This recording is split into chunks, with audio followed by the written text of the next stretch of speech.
আমরা এই ভিডিওতে দেখব আপনি যখন এই লিস্ট থেকে কোনো একটা আইটেম টাইপ চুজ করবেন তখন ওই আইটেমের যে ভ্যালুগুলো থাকে, অর্থাৎ যখন আপনি ফ্রুট চুজ করবেন তখন এই ফ্রুট গ্রুপের যে কয়টা আইটেম আছে সেই আইটেমগুলো তার আইটেমের এই ড্রপডাউনে শো করবে।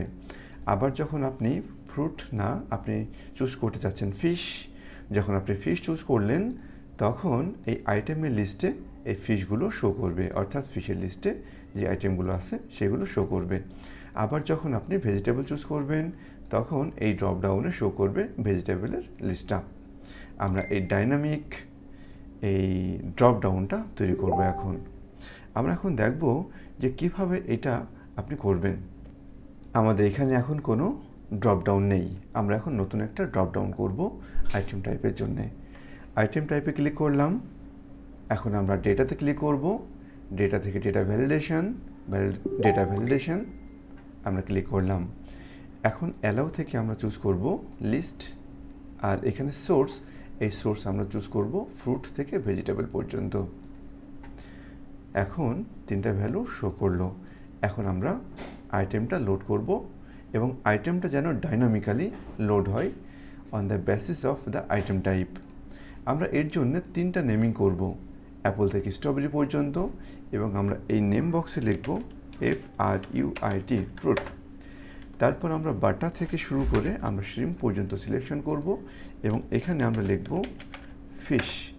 আবার ভেজিটেবলের ক্ষেত্রে বেবিকর্ন থেকে টমেটো পর্যন্ত সিলেকশন করব এবং আমরা নেম বক্সে লিখব VEGETABLE ভেজিটেবল। তিনটা নেমিং হয়ে গেল। এখন আমরা এই আইটেম ড্রপডাউনে আসবো। আইটেমের জন্য একটা ড্রপডাউন তৈরি করব। এর জন্য আমরা যাব ডেটা ভ্যালিডেশন। এখন আমরা অ্যালাউয়ের এই ড্রপডাউন থেকে চুজ করব লিস্ট, আর এখানে আমরা একটা ফর্মুলা লিখব।